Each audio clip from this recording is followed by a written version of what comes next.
everyone, my name is Alan Yakshich and I'm going to present this presentation on microteach, as it's called in this unit. And this is what it's called.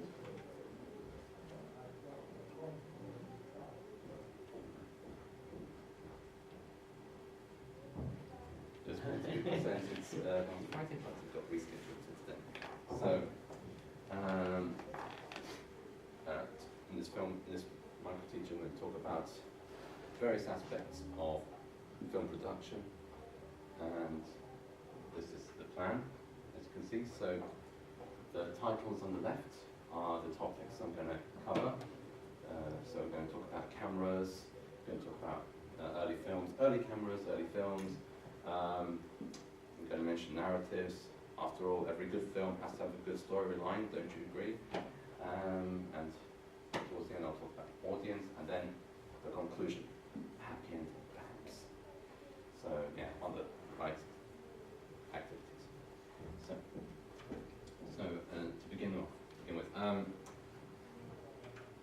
capturing the first films and watching them. So maybe you know that in the early days of cinematography, there were different types of cameras that came out.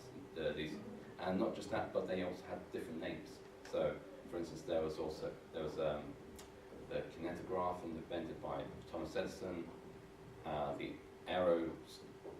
aeroscope invented by Kazimierz Bruszyński, like to pronounce that later on.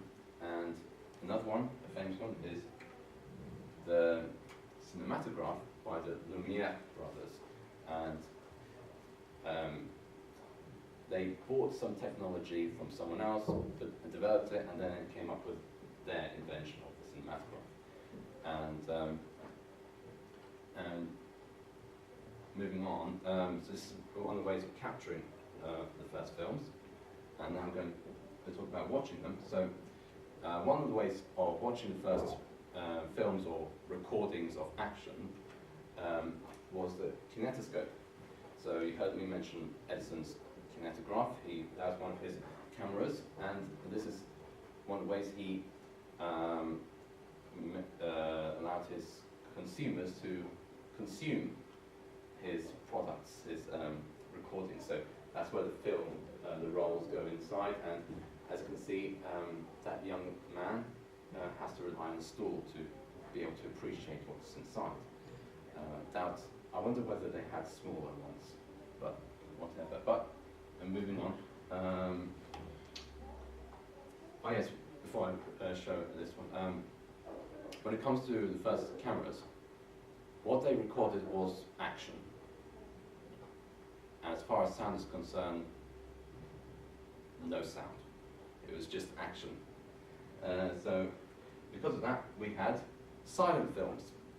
And in the absence of sound, these silent films had to rely on frames with text like this one, and these frames are called intertitles.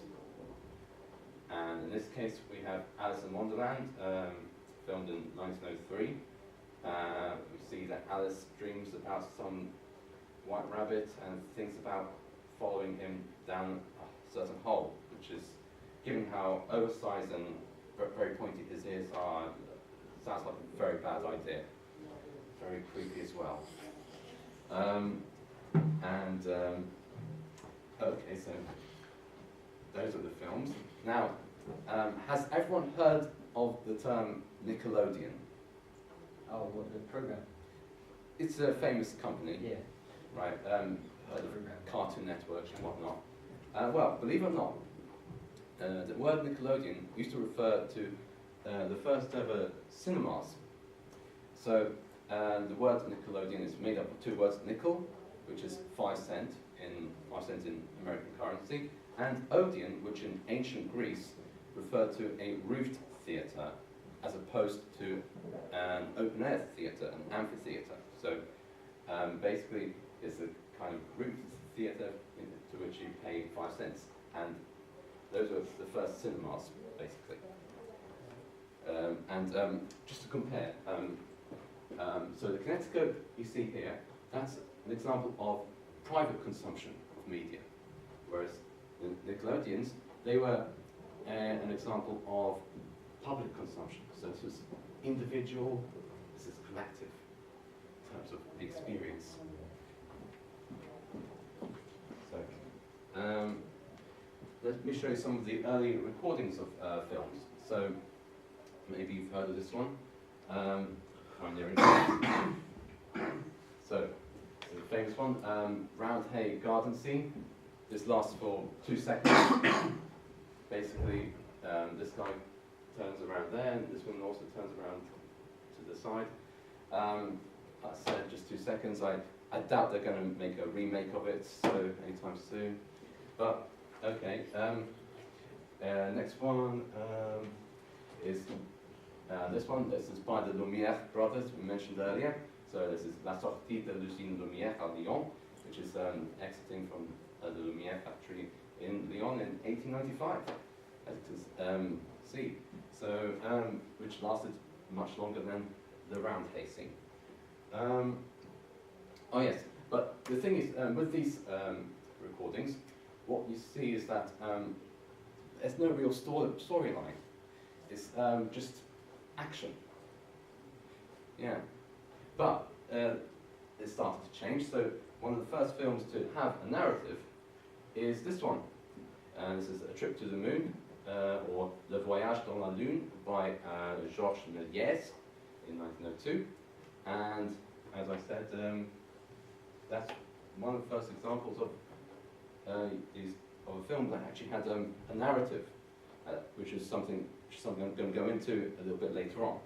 So, yeah, looking at that, I think of a cake with ruined icing, but still very tasty. Before I go to the next picture, I just want to know if the audience, test the audience a bit. Does anyone know the first ever film to have sound in it? Jazz singer. Any of the... I'll get to the jazz singer in a moment. The first ever film with sound is this one. It's Don Juan, released in 1926, and as you can see, it was produced by Warner Brothers. We'll talk about them a little bit later on. And they produced it with their Vitaphone system. So it's a system that they came up with to record sound along with the action. And as for the jazz singer, that's the first ever film to have dialogue in it. That's what, sound dialogue, you know. Whereas this one is the sound. So, but it came from the same company, so the jazz singer was also produced by Warner Brothers using their Vitaphone system. So, I think it's about time we had a quiz.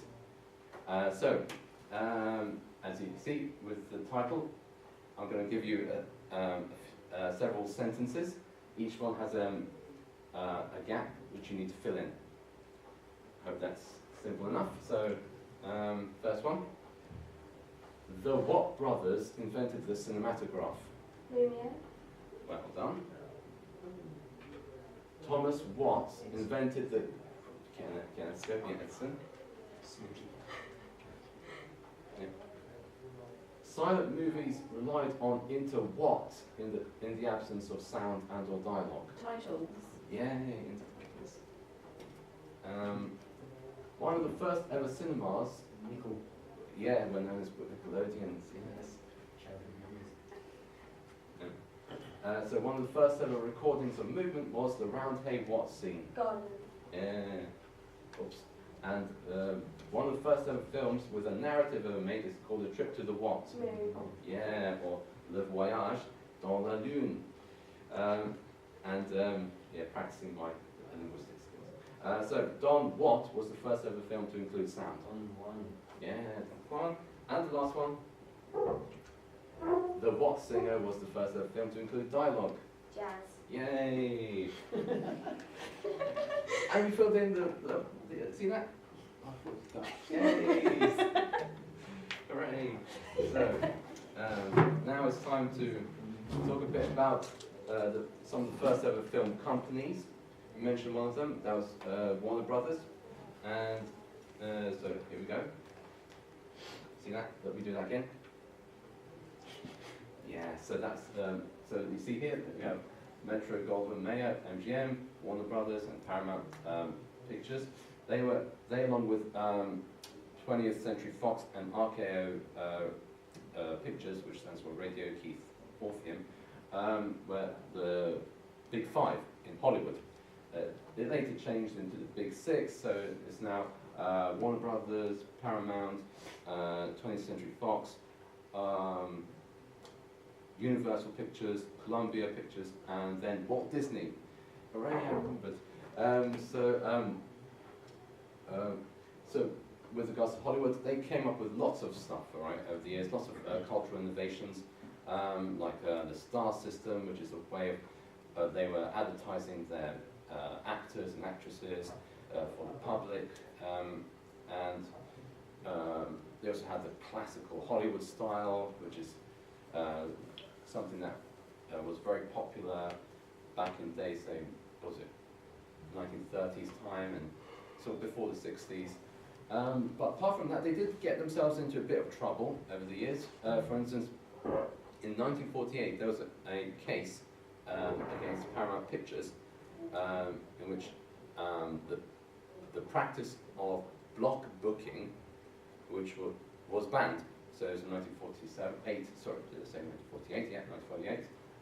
And this block booking, what that was about? It was about when these companies, like Paramount Pictures, would have the cinemas practically only show their content.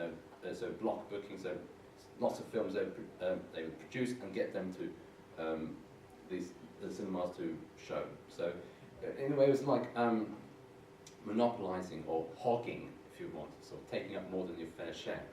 And like, as I say, in 1948, that case against Paramount Pictures ended that practice of block booking. So, moving on to the, from the silver screen to the, what's it called, the iPhone screen, how do we get to that? Well, that's one of the things that arrived. With greater computer technology, we also came up with innovations like computer-generated imagery, CGI, and 3D, 3 dimensions.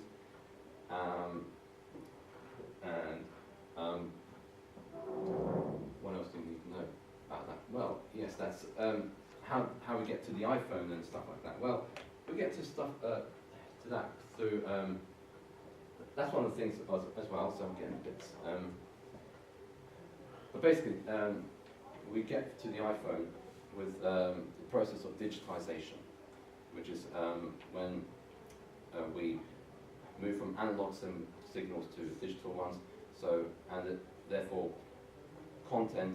media content of various types can be shared on more than one platform, and so on and so forth. And and with online streaming, where you have companies like Netflix and YouTube, you can get access to all sorts of media on your television set and on your computer and even on your iPhone. So I think it's time for another activity. So test your memory again. So now you need to choose the right word. So in this case, I'm going to give you 4 sentences, and in each sentence there'll be 2 words split off by a slash, and you have to pick the right one. Okay, so let's give it a go. So, film companies like Warner Brothers are known as the Big or Bright Six. Big. Film companies like Paramount Pictures used to engage in block or brick booking. Yes. CGI stands for computer-generated indices or imagery. Imagery. Yeah. And lastly, companies like Netflix provide online strumming of films or streaming of films. Streaming. Yeah. And that's now. And now we need to move on to something a bit more abstract, developing a narrative. So there are two words I need you to bear in mind. This one, narrative, which is about the recounting of events. So in a particular order. I'll get to what kinds of orders in a moment. And there's also plot, which refers to a series of events in the story which are related to each other by cause and effect. So plot is concerned with cause and effect. The narrative is about the account and the report of events presented in a particular order. And it can be a linear narrative, i.e. A, B, C, 1, 2, 3, that kind of order, or it can be non-linear, so not in a strict order of 1, 2, 3. It could be, let's say, you have films with flashbacks, for instance. Famous film like Titanic, where you begin sometime in the 90s, and then the old lady, the character, goes back in time to 1912. So that's an example of that. With regards to linear and non-linear. So with linear, it's very predictable. You know, it starts from one end and goes to the other. With non-linear, because it doesn't have to follow that strict order, it can be also, because somewhat unpredictable, it can be also surprising for the viewer. It can be perhaps more interesting. Which is not to knock the linear. The linear is, reliable, and even with the non-linear, you can maybe get a bit lost. Maybe you might lose your orientation a bit. But either way, there are pros and cons to both. Lastly, when it comes to narrative, there are these three stages. Orientation, complication, and resolution. So orientation, that's when you begin the story, you find out the circumstances to begin with, then something goes wrong in the middle, complication, and then towards the end there's a resolution. So whatever went wrong has been solved. And so lots of films, generally films with a narrative that seem to have something like that. So of various genres, not just the superhero films like Superman, but even sort of something a bit more mundane, like a comedy, like let's say Meet the Parents and Meet the Fockers. They can have something like that sort of thing going on as well. So time for another quiz, a true or false, to test you on your knowledge of this. So, so basically, is it true or false? You know, you have to, these sentences, as you see, they're based on what you just seen on the other slide, or are they based on them? You have to tell me if it's true or false. So, first one. Narrative is all about sound quality when narrating. False. Well done. The plot is concerned with cause and effect. True. Yeah. A non-linear narrative is more flexible than a linear one. Well done. And lastly, narratives include orientation, complication, and revolution. False. Well done, because it's resolution. And so, nearly there. So, moving on with the audience. Yeah. So, earlier on we talked about technology, changes in technology, we talked about the companies, and we talked about the narrative. But, of course, we need to remember, if you're a film producer, you want somebody to pay to watch it, and that's the audience. Hello. So, as such, you need to keep in touch with what your audience wants to see. So, audience tastes and expectations, and as time moves on, things can change, and it's not just say political stuff, cultural stuff, but also technological, as you mentioned. So, remember this. So, remember how. So, the reason why I put that there is because people's expectations change. So, so it's unlikely you want somebody you want to have to put up with an item like that. I mean, after all, we've moved so far from that. We don't, you know, we've come to computers and mobile phones, which is easier to handle.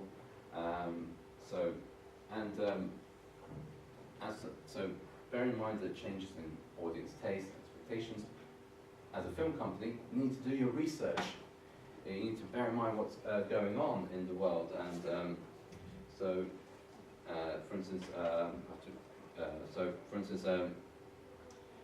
in 2006 there was a report published through the British Film Institute by Hassan Bakshi, which is about cinema attendances and video sales. And in this one, it was observed that 15 to 24-year-olds back in 2006, it was observed, were consuming less DVDs and videos, possibly due to greater access to online media. And the same report also observed a slight drop in cinema attendance between 2004 and 2005. So already there, that's the sort of thing that, as a film company, you need to bear in mind that stuff like that could take away your competition. So, or you could use stuff like that to get your content to be viewed by your audience. Now, so the point of this is that as a film company, you need to be aware of what's of the changes in your audience and what they're looking for in regards to taste, and also technologically, you need to bear in mind that they want, well, hang on, let's just go back here. So, yeah, so basically, you have to, so as a film company, you need to keep in mind what's going on, given that your target audience is going to be very much spoiled for choice in terms of technology and content out there,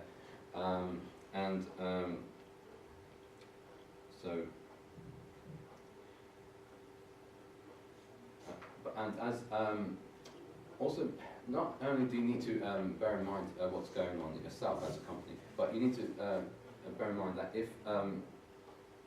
if you don't take into account what's going on, then your competition is very much likely going to do that, and they will have the advantage over you. So that's an incentive for you to bear in mind what's going on with the audience, your target audience.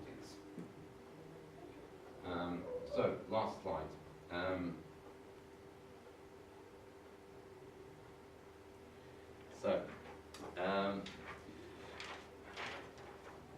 So ever since the early days of film, as we've seen with A Trip to the Moon,